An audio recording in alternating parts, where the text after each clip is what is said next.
Gyandhara classes है जो आज यूट्यूब चैनल पर हम शुरू कर रहे हैं, और उनका एक ही मकसद है कि हम जो राजस्थान गवर्नमेंट की जो एएनएम की नई वैकेंसी जो 1150 आई है उसी के लिए स्पेशली शुरू करने का प्रयास कर रहे हैं। और उसी के अंदर जो हम लगातार क्लासें ज्ञानधारा जो क्लासेस का यूट्यूब चैनल है उस पर हम अपलोड करते रहेंगे, जो उसी सीक्वेंस में हम सबसे पहले शुरू कर रहे हैं आज के दिन में, जो है कम्युनिटी हेल्थ नर्सिंग सामुदायिक स्वास्थ्य नर्सिंग है जो शुरू कर रहे हैं। उसी में सबसे पहला पार्ट हम करेंगे जो है अपना राष्ट्रीय टीकाकरण कार्यक्रम। इसमें क्या क्या पढ़ेंगे? राष्ट्रीय टीकाकरण कार्यक्रम में शुरुआत में जो उसका कहाँ से है वो WHO ने किया है, उसके बाद में उसमें कौन कौन सी बीमारियों को जोड़ा गया है, उसके बाद में भारत में कब लॉन्च हुआ, और भारत में लॉन्च होने के बाद में भी अलग अलग इसका विस्तारित किया गया कि शुरुआत में कितने बीमारियों को जोड़ा गया, उसके बाद में कितनी बीमारियों को जोड़ा गया, और कौन कौन से कार्यक्रम में इनको भी साथ में जोड़ा गया। इस तरह से इसके पढ़ते रहेंगे। और उसके बाद में लास्ट में हम पढ़ेंगे कि कौन कौन से वैक्सीनेशन टीका है जो इसके अंदर दिया जाता है, कितनी बीमारियों के लिए दिया जाता है, और उसको कब दिया जाता है, और उसको कौन सी जगह पे दिया जाता है, और उसको कितनी डोज दी जाती है। और साथ के अंदर हम समझेंगे कि कौन सा डोज है, कौन सी वैक्सीन टीका किसके साथ में मिक्स किया जाता है। इसी तरह से हम पूरा राष्ट्रीय टीकाकरण कार्यक्रम आगे हम पढ़ेंगे। उसमें शुरुआत करते हैं राष्ट्रीय टीकाकरण कार्यक्रम में WHO ने शुरुआत की सबसे पहले, और जब भी हेल्थ का नाम आता है उसमें WHO ही सबसे पहले नाम आता है, क्योंकि वर्ल्ड हेल्थ ऑर्गेनाइजेशन विश्व स्वास्थ्य संगठन इसी ने सबसे फर्स्ट राष्ट्रीय टीकाकरण कार्यक्रम की शुरुआत 1974 में शुरुआत की गई थी, और इसमें टीकाकरण कार्यक्रम लॉन्च किया गया, और इसी टीकाकरण कार्यक्रम का नाम रखा गया था उस टाइम वैश्विक टीकाकरण कार्यक्रम, ग्लोबल इम्यूनाइजेशन प्रोग्राम। उसी टाइम इसका नाम रखा था ग्लोबल इम्यूनाइजेशन प्रोग्राम, और इसी प्रोग्राम के अंदर 6 बीमारियों को ही जोड़ा गया था। उस 6 बीमारी कौन कौन सी थी उस टाइम में? TB, polio, diphtheria, pertussis, tetanus और खसरा। ये 6 बीमारियों के कारण एक टीकाकरण कार्यक्रम चलाया गया, उसको बोलते हैं वैश्विक टीकाकरण कार्यक्रम, ग्लोबल इम्यूनाइजेशन प्रोग्राम चलाया गया है। और जब भारत के अंदर इसका शुरू नहीं किया गया, और बाद में इसी का नाम बदल करके विस्तारित टीकाकरण कार्यक्रम रखा गया। इसके बाद में नाम बदलकर विस्तारित टीकाकरण कार्यक्रम रखा गया। और यह चीज है कि ये हमने पूरा आपको वर्ल्ड लेवल का मतलब विश्व के अंदर कहाँ हुआ। और अब हम आगे पढ़ते हैं अगली भाग में, जो है कि भारत में राष्ट्रीय टीकाकरण कार्यक्रम कब आया और उसमें कौन कौन सी बीमारियां जोड़ी गई। अभी तक हमने पढ़ा कि वर्ल्ड के अंदर कौन सा किधर इंजेक्शन मतलब कौन कौन से पार्ट में जोड़ा गया। नेक्स्ट हम पढ़ते हैं कि भारत में ये कब आया। ये इम्यूनाइजेशन विस्तारित टीकाकरण कार्यक्रम EPI एक्सटेंडेड प्रोग्राम इम्यूनाइजेशन, ये भारत के अंदर फर्स्ट आया था 1978 में जोड़ा गया, जिसमें 3 वैक्सीन को ही अनुमति दी गई। उसमें से पहला है DPT, डिप्थीरिया, पर्टुसिस, टिटनस। इनको एक DPT को जोड़ा गया, उसके बाद में BCG को और टिटनस को। DPT की 3 डोज को जोड़ा गया, और BCG का 1 और टिटनस की 2 डोज, वो भी गर्भवती महिला के अंदर। गर्भवती महिला में 2 टिटनस के डोज जोड़े गए, एक BCG का और DPT का। मतलब भारत में विस्तारित टीकाकरण कार्यक्रम शुरू किया, उसमें 3 ही वैक्सीन या 3 ही टीके जोड़े गए, और उसमें से 3 है DPT, BCG और टिटनस, 3 को जोड़ा गया। फिर नेक्स्ट में 1979 में OPV पोलियो वैक्सीन को भी जोड़ा गया। उसके बाद 1985 में खसरा वैक्सीन है उसको भी इसमें जोड़ा गया, और फिर 1985 में भी यूनिवर्सल इम्यूनाइजेशन प्रोग्राम लॉन्च किया गया। सार्वभौमिक टीकाकरण कार्यक्रम, जो कब लॉन्च हुआ 1985 में। ये भी भारत में 1985 में ही सार्वभौमिक टीकाकरण कार्यक्रम। फर्स्ट था ग्लोबल इम्यूनाइजेशन प्रोग्राम, सेकंड था ग्लोबल वैश्विक टीकाकरण कार्यक्रम, उसके बाद में आया था विस्तारित टीकाकरण कार्यक्रम, और उसी का नया नाम आया था सार्वभौमिक टीकाकरण कार्यक्रम। ये था पहले विश्व का WHO को पढ़ा, WHO ने लॉन्च किया 1974 के अंदर, उसके बाद 74 में किया, उस टाइम उसका वैश्विक टीकाकरण कार्यक्रम था। उस सेकंड आया था 1978 में विस्तारित टीकाकरण कार्यक्रम EPI, एक्सटेंडेड प्रोग्राम इम्यूनाइजेशन, वो आया था, और उसमें 6 बीमारियों को जोड़ा गया। और फिर भारत में 1978 में आया, उसमें 3 टीकों को ही परमिशन दी गई थी, अनुमति दी गई थी, DPT, BCG और टिटनस को। और उसके बाद जैसे जैसे आगे बढ़ते गए 1979 में पोलियो वैक्सीन को जोड़ा गया, फिर 1985 के अंदर खसरा के को भी साथ में जोड़ा गया, और उसके बाद में 1985 में भी इम्यूनाइजेशन प्रोग्राम है, उसका नया नाम आ गया था सार्वभौमिक टीकाकरण कार्यक्रम। और अब हम आगे और पढ़ते हैं कि और कौन कौन से कार्यक्रम में जोड़ा गया है। बाल जीवन रक्षा एवं सुरक्षित मातृत्व कार्यक्रम आया। अगला है जो 1992 में बाल जीवन रक्षा एवं सुरक्षित मातृत्व कार्यक्रम में भी इनको शामिल किया गया, CSM child safe survival motherhood में। फिर इसको 1997 में RCH रिप्रोडक्टिव चाइल्ड हेल्थ कार्यक्रम में भी शामिल किया गया। राष्ट्रीय प्रजनन और बाल स्वास्थ्य कार्यक्रम, राष्ट्रीय प्रजनन और बाल स्वास्थ्य कार्यक्रम में भी सम्मिलित किया गया था। फिर राष्ट्रीय टीकाकरण कार्यक्रम को 2005 में राष्ट्रीय ग्रामीण स्वास्थ्य कार्यक्रम NRHM में की शुरुआत होते ही सार्वभौमिक टीकाकरण कार्यक्रम को इसमें जोड़ा गया। वो आज तक बहुत बढ़िया साथ में जुड़ा हुआ है, और उसका एक अभिन्न अंग बन गया है। 2000 जो राष्ट्रीय ग्रामीण हेल्थ मिशन है या स्वास्थ्य कार्यक्रम है, उसका अभिन्न अंग कौन सा बन गया? राष्ट्रीय टीकाकरण कार्यक्रम। कौन सा? सार्वभौमिक टीकाकरण कार्यक्रम। तो एग्जाम में भी कई बार पूछा जाएगा, आपको हर एक क्वेश्चन आते रहेंगे। जैसे 2005 के अंदर राष्ट्रीय ग्रामीण स्वास्थ्य कार्यक्रम कब चलाया गया, वो ये भी क्वेश्चन आ सकता है 2005 में। दूसरा ये भी आ सकता है कि राष्ट्रीय ग्रामीण स्वास्थ्य कार्यक्रम का अभिन्न अंग कौन सा है, वो है सार्वभौमिक टीकाकरण कार्यक्रम। और ये सब एक पॉइंट वाइज है, वो पूरा क्वेश्चन के रूप में, सवाल के रूप में है, जो कि 1992 में किसमें सम्मिलित किया गया, कब किया गया, वो भी आपको एकदम अच्छे से देखना है। और फिर दिसंबर 2014 के अंदर एक मिशन आया था, मिशन इंद्रधनुष। वो भी किसके लिए आया टीकाकरण? तो क्वेश्चन भी आएगा कि मिशन इंद्रधनुष किसके लिए कार्यक्रम चलाया गया। तो ऑप्शन में आपको पूछा जाएगा कोई भी, जैसे टीकाकरण के लिए या स्वच्छ भारत के लिए या अलग अलग पूछा जाएगा। तो आपको मेनली देखना है कि मिशन इंद्रधनुष किसके लिए आया गया, किसके लिए टीकाकरण। वो उसका उद्देश्य क्या था? बच्चों के लिए पूर्ण टीकाकरण को 90% तक पहुंचाना, 90% बच्चों तक पूर्ण रूप से, जो बर्थ से लेके 15 साल तक जो टीके लगते हैं, वो पूरे के पूरे सीक्वेंस के अंदर उनको पूरे टीके लगे। वो एक मिशन इंद्रधनुष इसी के लिए लाया गया, राष्ट्रीय टीकाकरण कार्यक्रम या सार्वभौमिक टीकाकरण कार्यक्रम के लिए लेके आया। वो कब आया? दिसंबर 2014 में। तो यहाँ तक हमने पूरा का पूरा देख लिया। सबसे पहले हमने शुरुआत की थी WHO से। WHO ने एक ग्लोबल इम्यूनाइजेशन प्रोग्राम, वैश्विक टीकाकरण कार्यक्रम चलाया, वो 1974 के अंदर चला गया। फिर उसके बाद में आया था विस्तारित टीकाकरण कार्यक्रम, जो आया था 1978 में। और जो ग्लोबल इम्यूनाइजेशन प्रोग्राम है, उसमें 6 बीमारियां जोड़ी गई थी।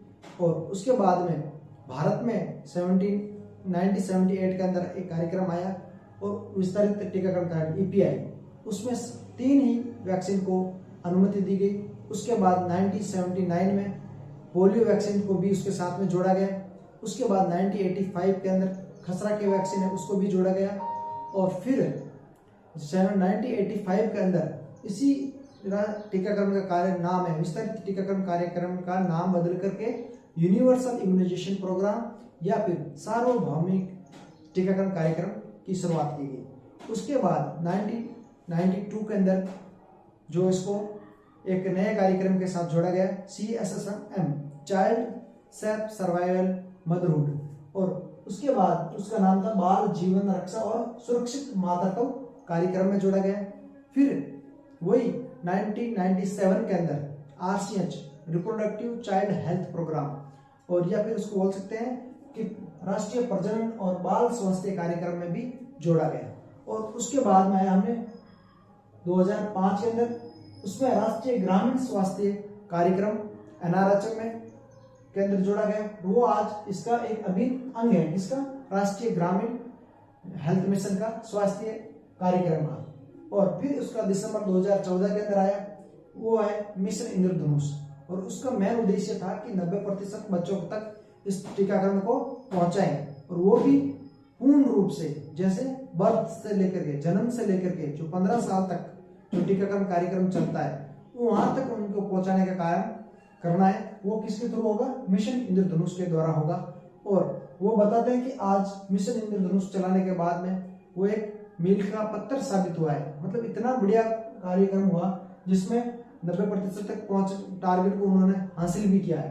तो ये कार्यक्रम चले गए, और इसमें जो भी सभी ये क्वेश्चन है, इसमें ऐसा कुछ भी नहीं है कि आपको अलग से लिखाया गया है, इसमें सभी क्वेश्चन है, आप कैसे भी बनाओ। बाल जीवन रक्षा सुरक्षित मातृत्व कार्यक्रम में राष्ट्रीय टीकाकरण कार्यक्रम को कब जोड़ा गया? 1992 में, या फिर 1992 में बाल ये कार्यक्रम चलाया गया, इसमें कौन से कार्यक्रम को साथ में जोड़ा गया? तो वो भी क्वेश्चन आएंगे। ये भी सब क्वेश्चन के रूप में है, और इनको हम आगे बढ़ते हैं कि राष्ट्रीय टीकाकरण कार्यक्रम में भारत में कितनी बीमारियों को जोड़ा गया है, और कौन सी जो नेशनल लेवल पे जोड़ा गया है, राष्ट्रीय लेवल पे, और दूसरा कुछ टीके हैं जो एक उप क्षेत्र के आधार पर भी टीके को साथ में जोड़ा गया है। वो हम नेक्स्ट पढ़ते हैं।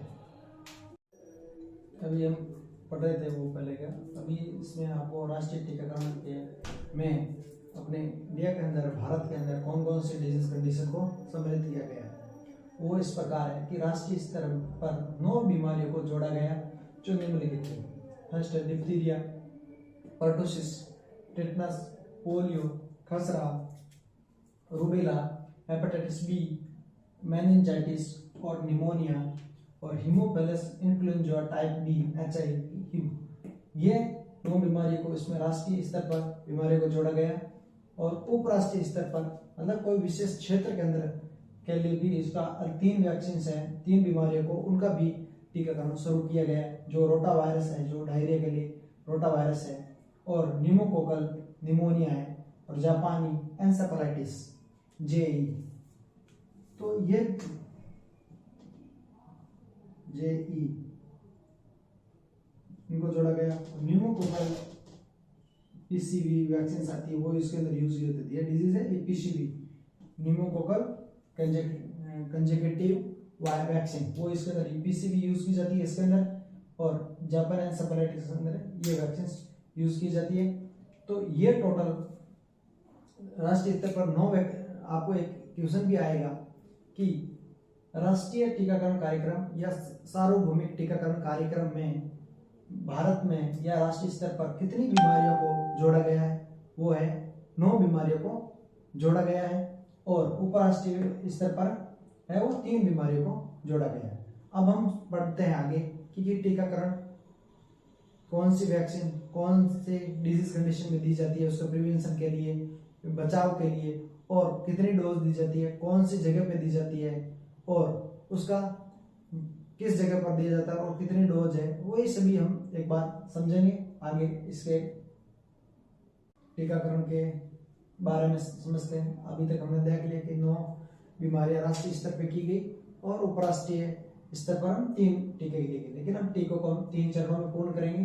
पहला है 1 साल तक बच्चों के लिए, तो ये भी क्वेश्चन कई बार आ चुका है। 1 साल तक बच्चों के लिए, बच्चों को क्या बोलते हैं? इन्फेंट बोलते हैं।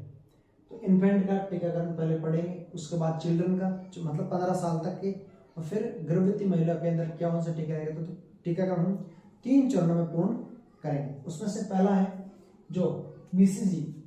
तो BCG क्या आता है, बैसिलस क्लेमेट ग्यूरिन, इसका भी फुल फॉर्म कई बार एग्जाम आ चुका है, तो ये भी आप फुल फॉर्म याद रख लेना। और ये टीका बच्चे के जन्म के समय दिया जाता है, जितना जल्दी हो सके उतना टाइम दिया जाता है जन्म के समय। दूसरा, ये टीका मैक्सिमम कौन सी एज तक या कौन से उम्र तक उसको दिया जा सकता है, 1 साल तक के बच्चों को BCG दे सकते हैं। उसके बाद हम BCG इंजेक्शन वैक्सीन है नहीं दे सकते। और उसके अंदर जो कितना होगा कि उसके अंदर 0.05 ml 0.05 ml 4 सप्ताह तक हम दे सकते हैं। 4 सप्ताह तक इसकी डोज है 0.05 ml डोज हम दे सकते हैं, जो 4 सप्ताह से छोटे इन्फेंट है उनके लिए। और यदि 4 सप्ताह से लेके 1 साल तक के बच्चों के बीच में हम 0.1 ml देंगे, तो इसका डबल डोज हम देना पड़ेगा। 4 सप्ताह के बाद हमको डबल डोज देना पड़ेगा, नहीं तो एक 0.05 ml हमको डोज देना BCG का।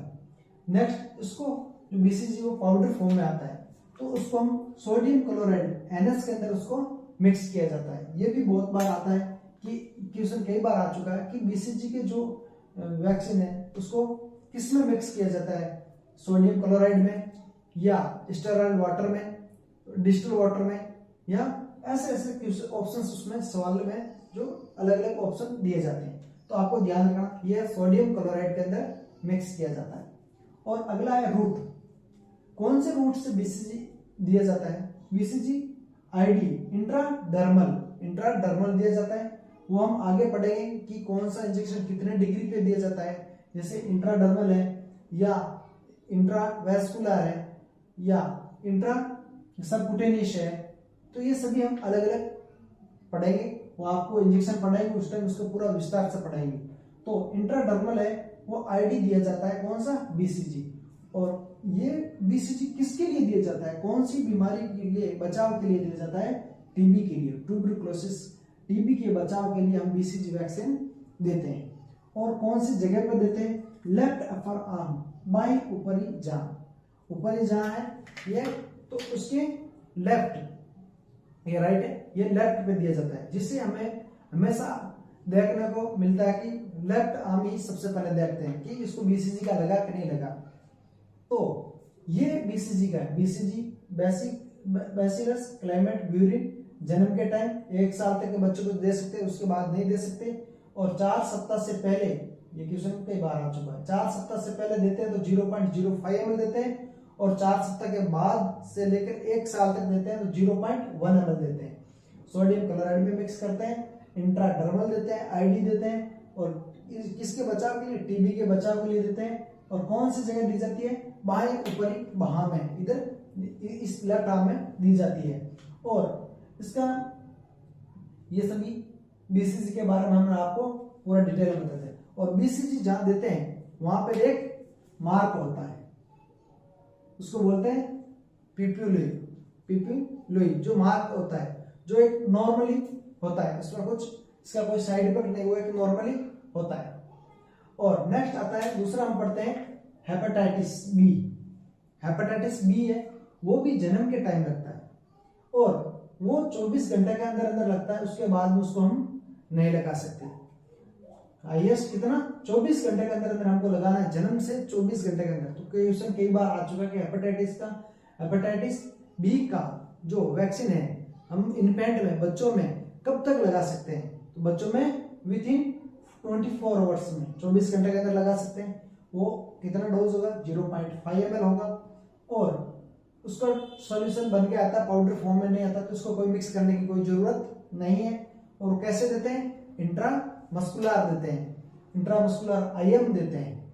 और वो किसको बचाव के लिए, हेपेटाइटिस बी जो बीमारी है उससे बचाव के लिए हम हेपेटाइटिस बी का वैक्सीन देते हैं। और कहां पे देते हैं, anterior lateral side of mid thigh, मतलब बाईं जांघ, मतलब अपना जो ये पैर है, ये जांघ है, पैर है, तो ये ग्रेटर ट्रैक्यूटर, वहां से लेकर के, ट्रैक्यूटर से लेकर के ये इसको बोलते हैं पटेला, जो घुटने का होता है ना, वहां तक, ये थाई है।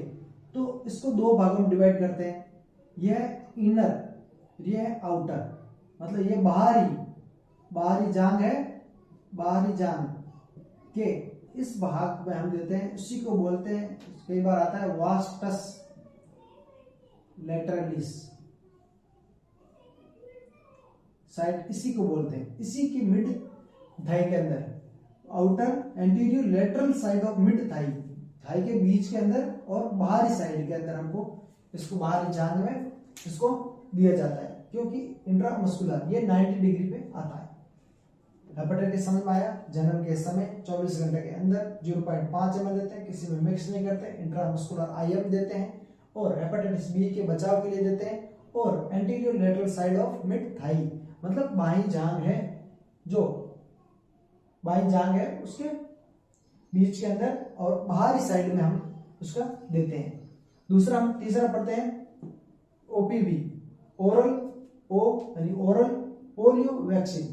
जो पोलियो वैक्सीन ओरली मुंह द्वारा दी जाती है वो है ये, वो जन्म के समय 0 डोज, 0 इसलिए लिखा कि उसको 0 डोज दी जाती है, उसको 0 डोज के नाम से जाते हैं। जो जन्म के समय देते हैं उसको 0 डोज दी जाती है। वो 0 डोज हमेशा 15 दिन से पहले दी जाती है। यदि 15 दिन के बाद में देते हैं तो उसको 0 डोज नहीं मानी जाएगी, उसको डोज फर्स्ट मानी जाएगी। तो आपको ये स्पेशली ध्यान रखना है कि यदि सवाल आए कि पोलियो का वैक्सीन का टीकाकरण, पोलियो वैक्सीन है उसको 15 दिन से पहले दिया गया, तो उसकी कौन सी डोज मानी जाएगी, डोज फर्स्ट, सेकंड, थर्ड या 0? तो आपको 0 ही सिलेक्ट करना है। तो ये आपको ध्यान रखना, जन्म के समय, जन्म से 15 दिन के भीतर देते हैं तो हम उसको बोलते हैं OPV 0 डोज। और इसकी कितनी 2 बूंद देते हैं, उसको मिक्स करने की जरूरत नहीं, और मुंह से देते हैं। और किसके बचाव के लिए, पोलियो के बचाव के लिए देते हैं।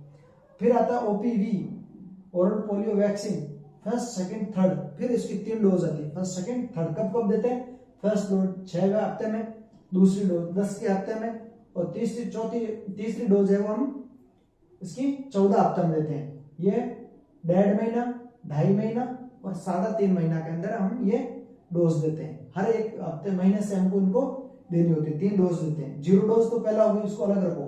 फर्स्ट, सेकंड, थर्ड डोज 6वें सप्ताह में, 10वें में और 14 सप्ताह में लगती है। ये 5 साल तक बच्चों को दे सकते हैं, इससे ऊपर हम इसको नहीं दे सकते। ये 15 दिन के भीतर देते तो 0 डोज, ऊपर देते तो फर्स्ट में गिनी जाएगी। तो 5 सप्ताह तक ये, 5 साल तक ये इसको पोलियो वैक्सीन दे सकते हैं। उसका कोई मिक्स करने की जरूरत नहीं, मुंह से देते हैं और पोलियो के बचाव के लिए देते हैं। अगला हमने पढ़ा रोटा वायरस। ये रोटा वायरस उप राष्ट्रीय जो स्तर पे हमको आपको बताया, कई कई क्षेत्र में ये दी जाती है, जो सरकार के द्वारा सिलेक्ट की गई, और जहां ये बीमारी ज्यादा है उधर ये दी जाती है। डायरिया मतलब दस्त के अंदर डायरिया, उसी के अंदर ये रोटा वायरस दी जाती है। वो कब देते हैं? 6 सप्ताह, 6 में, 10 में और 14 पर। 6 हफ्तों पे देती है, 10 पे दी जाती है और 14 पे। इसकी भी कितनी डोज है? 3 डोज दी जाती है। और 1 साल तक ही दी जाती है। 1 साल से नीचे के उनको दी जाती है। उसकी 5 बूंद दी जाती है, मिक्स नहीं करने की जरूरत है, मुंह से दी जाती है। और बचाव क्या? डायरिया से बचाना है। अगली हम पढ़ते हैं IPV मतलब इनएक्टिवेटेड पोलियो वैक्सीन, निष्क्रिय पोलियो वैक्सीन। ओरल देने के, ओरल जो दी जाती है वो तो दी जाती है, उसके अलावा IPV एक अलग वैक्सीन आती है जो 2 ही डोज दी जाती है। उसकी एक 6वें सप्ताह में, एक 14 सप्ताह पर दी जाती है, और वो 1 साल तक ही देते हैं। उसके ऊपर हम वो IPV नहीं देते हैं। वो कितना? 0.1 ml। और ID इंट्राडर्मल दी जाती है, वो ओरली नहीं पिलाई जाएगी, क्योंकि ये इनएक्टिवेटेड है। ये है जो लाइव वायरस है, इसमें जिंदा वायरस है, और इनएक्टिवेटेड वायरस को इनएक्टिव निष्क्रिय किया है, तो इसको हम इंट्राडर्मल देते हैं। पोलियो के अंदर देते हैं। और कहां पर देते हैं? दाएं अपर आर्म, ये राइट अपर आर्म, इधर इंट्राडर्मल दी जाती है।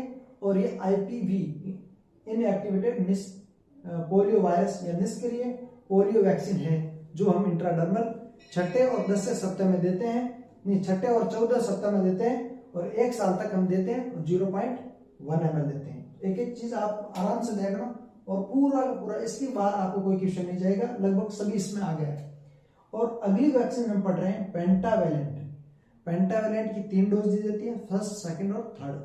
पेंटावेलेंट क्या है कि इसमें टोटल 4 वैक्सीन आती है। टोटल कितनी वैक्सीन आती है? वैसे टोटल 3 वैक्सीन आती है, डिसीज है वो उसको 5 से बचाता है। इसमें एक तो आती है डीपीटी, जो हम पहले अलग से डीपीटी देते थे, डिप्थीरिया पर्टुसिस टिटनस, वो अलग से देते थे, लेकिन अभी उसको पेंटावेलेंट में शामिल किया है। डीपीटी और हिब बोले तो हीमोफीलिया इन्फ्लुएंजा बी, और एक आता आपका हेपेटाइटिस बी, जो ये टोटल मिला के 3 वैक्सीन इसमें इंक्लूड की गई है। और वो कब देते हैं? 6 सप्ताह में, 10वां सप्ताह में और 14 सप्ताह पर, 3 सप्ताह में देते हैं, 6 में, 10 में और 14 पर, 3 सप्ताह में ये दी जाती है।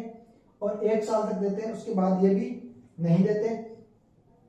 और इसकी 0.5 ml देते हैं, और इसमें कोई मिक्स करने की जरूरत नहीं है, वो पहले से मिक्स होकर आती है। और IM देते हैं। और कौन कौन सी बीमारी से बचाव करता है? डिप्थीरिया, पर्टुसिस, टिटनस और हिब और हेपेटाइटिस बी। हिब बोले तो हीमोफिलस इन्फ्लुएंजा वायरस, उसके लिए हम देते हैं। और कहां पर देते हैं? बाहीं जांघ पर, पैर के बाहीं जांघ, आपको ये दिया गया था, ये था बाहीं जांघ पर, तो ये भी सेम है, इसी के आउटर पर लेयर पर हम इसको आउटर कर देते हैं। और वो भी हम IM देते हैं, जो फीमर है कि जो मसल्स आती है, जो इसको बोलते हैं बाहीं जांघ, थाई के आउटर और लेटरल पार्ट में हम इसको देते हैं। तो ये चीज हुई आपने आज की। और इसमें और आगे हम बढ़ते हैं, और भी है 1 साल तक बच्चों के लिए, और भी आगे है, वो भी पढ़ते हैं। और उसके बाद हम पढ़ेंगे कि चिल्ड्रन, बच्चों के अंदर कैसी है, और प्रेग्नेंट गर्भवती महिला के लिए और दी जाती है, उसको आज और हम आगे पढ़ते हैं। पेंटावेलेंट तक पढ़ा, और पेंटावेलेंट पढ़ने के बाद हम खसरा स्टार्ट करते हैं। खसरा डोज, MR बोल सकते हैं इसके, खसरा और रूबेला दोनों साथ में हो सकता है, दोनों साथ में है, तो उसकी डोज 9 से 12 महीने में दी जाती है। और उसको हम हाईएस्ट 5 साल तक दे सकते हैं। और उसको 0.5 ml डोज दी जाती है। और इसको हम, वो पाउडर फॉर्म होता है, तो स्टेराइल वाटर के अंदर हम मिक्स करते हैं। स्टेराइल वाटर जीवाणुरहित जल के अंदर उसको हम मिक्स करके सबकुटेनियस देते हैं। और वो किसके लिए देते हैं? खसरा और रूबेला नामक दोनों बीमारियों के बचाव के लिए देते हैं। और हमेशा वो दाई अपर आर्म पे देते हैं, राइट अपर आर्म में दिया जाता है। यह है मीजल्स, खसरा। और जापानी encephalitis first dose JE vaccine से नाम जाना जाता है, वो भी 9 से 12 महीने में देते हैं। वो 15 साल तक हम दे सकते हैं। वो 0.5 ml देते हैं। और उसके साथ में वो फॉस्फेट बफर के साथ में उसका डाइल्यूशन किया जाता है, या उसको घोला जाता है। और वो भी हम कैसे देते हैं? सबकुटेनियस देते हैं। और किसके बचाव के लिए? जापानी एन्सेफेलाइटिस जो बीमारी होती है, उसी के बचाव के लिए हम ये देते हैं। और अगला है लेफ्ट अपर आर्म, राइट में मिजल्स देते हैं सेम मंथ में, और वही जापान एन्सेफेलाइटिस उसी दिन में हम लेफ्ट अपर आर्म में हम क्या देते हैं? जापान एन्सेफेलाइटिस की फर्स्ट डोज देते हैं। अगली अपनी वैक्सीन है विटामिन ए, जो 9th मंथ पर हम देते हैं, वो 5 साल तक दे सकते हैं। और उसकी डोज है 1 ml देते हैं। और 1 ml में 1 लाख इंटरनेशनल यूनिट की डोज होती है। और उसको मिक्स करने की जरूरत नहीं है, वो ओरली देते हैं। और रोडोप्सिन के बचाव के लिए हेल्प करता है। या आंखों की रोशनी है बढ़ाना है, या हड्डियों के कुछ बीमारी है, उसके लिए भी ये बहुत हेल्प करता है विटामिन ए।